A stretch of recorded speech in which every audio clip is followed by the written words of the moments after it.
तो war zone में ऐसा लग रहा है कि अब इजराइल एक्शन प्लान तैयार कर चुका है, क्योंकि इजराइल सब कुछ सोच समझ कर चलता है, अचानक हमला नहीं करता, रणनीति बनाता है। और उस रणनीति को लग रहा है कि ये देख रहे हैं ना, फोन कॉल जो चल रही है 50 मिनट की फोन कॉल रही है और 50 दिन बाद बताया जा रहा है, जो आधिकारिक जानकारी है उसके मुताबिक आपको बताएं कि अगस्त के बाद अब बात हुई। और ये जो 50 दिन बाद बात हुई है, इसमें 50 मिनट की बात का सार यही है कि इजराइल ने तय कर लिया है कि ईरान में कहां अटैक करना है, और बाइडेन ने हरी झंडी दे दी। और कमला हैरिस से भी बात हुई है, क्योंकि वहां पर भी सिनेरियो अमेरिका में बदलने वाला है। तो पूरी तरह से बातचीत करके अब नेतन्याहू एक्शन प्लान तैयार कर चुके हैं। कैसे एक्शन प्लान तैयार कर चुके हैं, चलिए आपके सामने जल्दी से हम जानकारी रख देते हैं, क्योंकि जो बातचीत हुई है उसमें एजेंडा फिक्स कर लिया गया है। ये तय कर लिया गया है कि कहां कहां अटैक करना है, पिन पॉइंट अटैक कैसे करना है, और कैसे ईरान को घुप अंधेरे में झोंक देना है। क्यों हम ऐसा कह रहे हैं, चलिए जल्दी से जानकारी आपके सामने रख देते हैं। बाइडेन और नेतन्याहू की आप देख रहे हैं फोन कॉल चली है और 50 मिनट तक दोनों नेताओं की बातचीत हुई है। बाइडेन के साथ कमला हैरिस भी इस बातचीत में मौजूद थी, कुछ और अधिकारी भी थे, और लंबी बातचीत हुई है, यानी रणनीति तय हो गई। लेबनान में ग्राउंड ऑपरेशन पर भी चर्चा हुई है, क्योंकि आपको बताएं कि इजराइल ने बफर जोन क्रिएट कर लिया है लेबनान में। बफर जोन मतलब कि अपनी सेनाओं का पूरा ठौर ठिकाना बना लिया है। लेबनान का जो बॉर्डर एरिया है इजराइल के साथ, वहां पर गाजा पट्टी में ऑपरेशन पर भी बात हुई है। उसका क्या प्रोग्रेशन है, क्योंकि 1 साल हो गए, आप समझ रहे हैं कि 1 साल हो गए यहाँ पर युद्ध होते हुए, और गाजा पट्टी में हमास के जो ठिकाने थे वो तो फ्लैट हो चुके हैं, नेस्तनाबूत हो चुके हैं। ईरान के परमाणु और पेट्रोलियम निशाने पर हैं। नेतन्याहू ने बाइडेन को अपना पूरा एक्शन प्लान ब्रीफ कर दिया है, बता दिया है, क्योंकि अमेरिका लगातार समर्थन भी कर रहा है, हथियार भी दे रहा है। बाइडेन ने नेतन्याहू को अपना समर्थन दे दिया, यानी हरी झंडी अमेरिका से मिल चुकी है।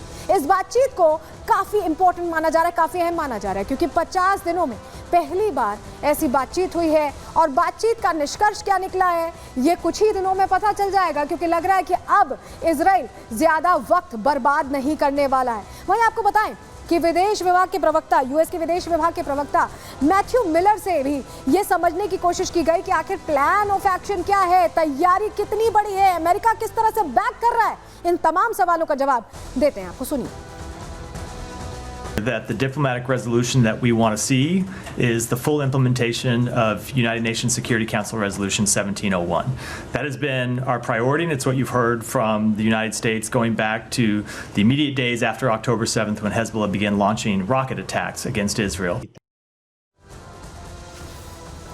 तो आपने सुना 50 मिनट की बातचीत। मैं बार बार क्यों कह रही हूँ 50 मिनट, क्योंकि 50 मिनट एक लंबा वक्त होता है एक एक प्लान ऑफ एक्शन समझाने के लिए, क्योंकि ये जो लड़ाई है ये कई फेजेस में लड़ी जाएगी इजराइल की तरफ से। पहला, दूसरा, तीसरा फेज डिफाइन कर लिया गया है, इसको लेकर ब्रीफ दे दिया गया है अमेरिका को। बाइडेन ने भी कह दिया है कि वो साथ में खड़े हैं समर्थन में। तो क्या प्लान ऑफ एक्शन है, चलिए आपको जल्दी से बता देते हैं। ईरान पर हमले की रणनीति क्या रहने वाली है। नेतन्याहू और बाइडेन ने इसको लेकर बातचीत की, रणनीति तैयार की, क्योंकि बदला लेना चाहता है इजराइल। इजराइल चाहता है कि हिसाब हो जाए, और इसके लिए उसने लंबी बातचीत की। ईरान को सबक सिखाना चाहता है। आपको याद होगा 1 अक्टूबर की वो तारीख जब 181 मिसाइलें धड़ाधड़ यहाँ पर एक तरह से अटैकिंग मोड में अटैक करके इजराइल को नुकसान पहुंचाने के लिए प्लान ऑफ एक्शन पे ईरान ने काम किया था। लेकिन उस वक्त यूएस के जो वॉरशिप्स थे, और साथ ही जो इजराइल का एक तरह से सिस्टम है, आयरन डोम सिस्टम, जो रेजिस्टेंस सिस्टम है, उसने काम किया और सुरक्षित रखा इजराइल को। लेकिन कोशिश तो की गई थी और बदला लेगा इजराइल। और ऐसे में नेतन्याहू और बाइडेन की जो बातचीत है वो सफल रही है। जी हाँ, बिल्कुल सफल रही है, और एक्शन प्लान तैयार हो चुका है। नेतन्याहू ने अब प्लान पर हरी झंडी मिलने के बाद उस पर अमल करना शुरू कर दिया है। अंदर खाने जो आईडीएफ के ऑफिशियल्स हैं, जो मिलिट्री विंग है, या ये कहें जो खुफिया एजेंसियां हैं, शिन बेत की बात कर लें, मोसाद की बात कर लें, सबको ब्रीफिंग दी जा चुकी है।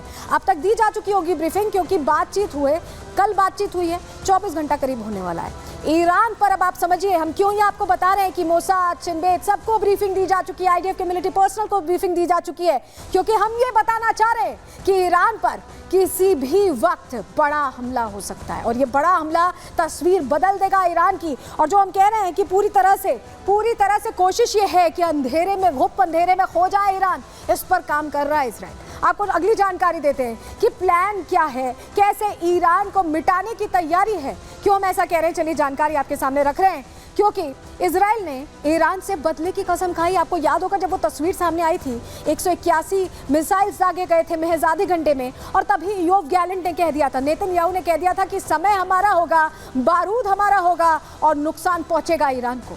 ईरान पर बहुत बड़े हमले का प्लान तैयार हुआ है। जो आप तस्वीर देख रहे हैं ना, या अगर आप याद कर लें गाजा स्ट्रिप की तस्वीर याद कर लें, कैसे हमास के ठिकानों का एक तरह से पूरी तरह से ध्वस्त कर दिया गया था, नेस्तनाबूद कर दिया था, वैसा ही होने वाला है ईरान में भी। इजराइल के रक्षा मंत्री ने, योव गैलेंट ने यह जानकारी दी। जी हाँ, ईरान पर बहुत भयानक हमला होगा। योव गैलेंट ही वो चेहरा जो पहले भी कह चुके हैं कि समय और बारूद हमारा होगा, और अब वो कह रहे हैं कि ईरान हमले को समझ नहीं पाएगा, यानी वो भांप भी नहीं पाएगा और नुकसान हो जाएगा।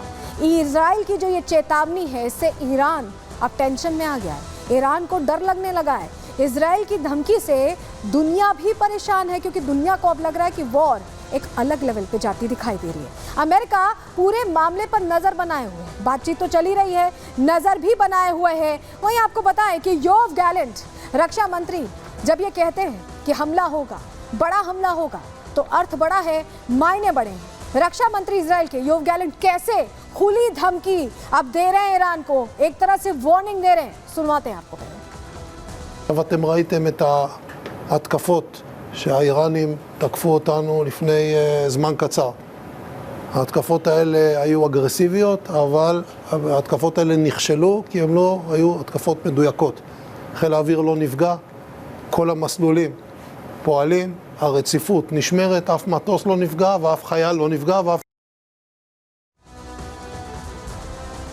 तो हमने आपको बताया, लेकिन अमेरिका में आपको बताएं चुनाव हो और ऐसे में अपने अपने दाव भी चल रहे हैं, अलग अलग तरह की बयानबाजी वहां से भी हो रही है। क्यों हम ऐसा कह रहे हैं, चलिए जानकारी जल्दी से आपके सामने रख देते हैं, क्योंकि आपके लिए जानना जरूरी है। मिडिल ईस्ट में जंग का यूएस चुनाव पर भी असर है, और यही वजह है कि बाइडेन कॉन्टिन्यूसली बातचीत कर रहे हैं। मिडिल ईस्ट में जिस तरह से असर पड़ रहा है, उसको लेकर इजराइल के साथ अमेरिकी सरकार खड़ी दिखाई दे रही है, लेकिन बाइडेन और ट्रंप की तरफ से बयानबाजी लगातार हो रही है परमाणु प्लांट पे हमले को लेकर। यहाँ पर हमला नहीं चाहते हैं बाइडेन, लेकिन बाइडेन सरकार फिर भी स्टैंड कर रही है। ट्रंप ने ईरान के जो परमाणु प्लांट्स हैं उसके लिए कहा है कि आप हमला कर सकते हैं। बाइडेन और ट्रंप में दोनों तरफ से बयानबाजी चल रही है, और जंग पर जो बयान है उसका असर चुनाव पे पड़ेगा, और ऐसे में वहां भी एक रस्साकशी देखी जा रही है अमेरिका में भी, क्योंकि वहां पर गेम चेंज होने वाला है।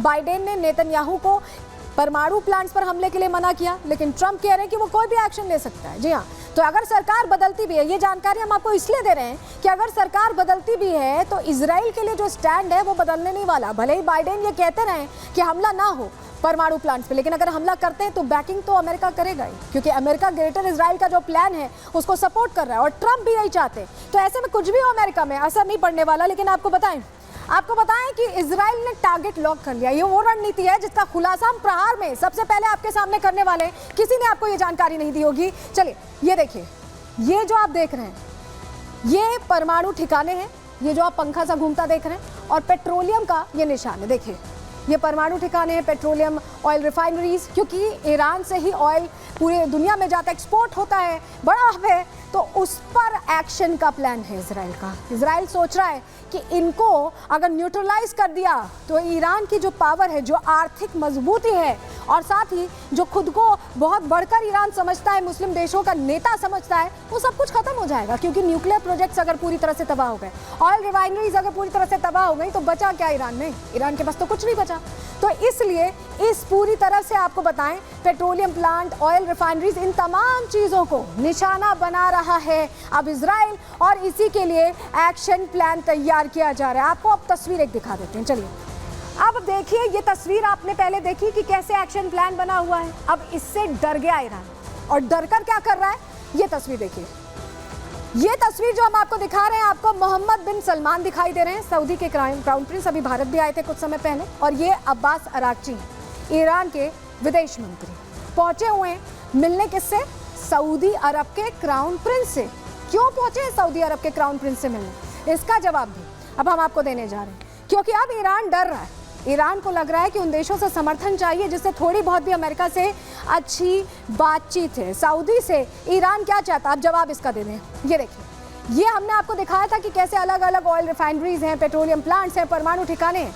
ये आप देखिए मैप में इजराइल की ये पोजीशनिंग है। अगर इजराइल यहाँ से हमला करना चाहे, यहाँ पर ईरान इधर है, ये इराक है, इधर जॉर्डन है, ठीक है। तो हमला करने के लिए एक फ्रेंडली जोन चाहिए होगा। फ्रेंडली जोन इसलिए कि आप एयरफील्ड तभी तो यूज कर पाएंगे, एयर वॉरफेयर के लिए आपको वो एरिया चाहिए। तो कौन सा रास्ता अख्तियार करेगा इजराइल? ये देखिए, ये सऊदी है, सऊदी से होकर जाएगा और इन इलाकों को तबाह कर देगा जहां पर तमाम चीजें हैं ईरान की। और यही वजह है कि ईरान को लग रहा है कि अगर सऊदी ने ऐसा अलाउ कर दिया तब तो तबाही मच जाएगी ईरान में। और ईरान ने इसीलिए अपने विदेश मंत्री को कहां भेजा है? सऊदी भेजा है, जिससे कि बातचीत के जरिए कुछ बेहतर हो पाए। और हो सकता है कि सऊदी सपोर्ट ना करे।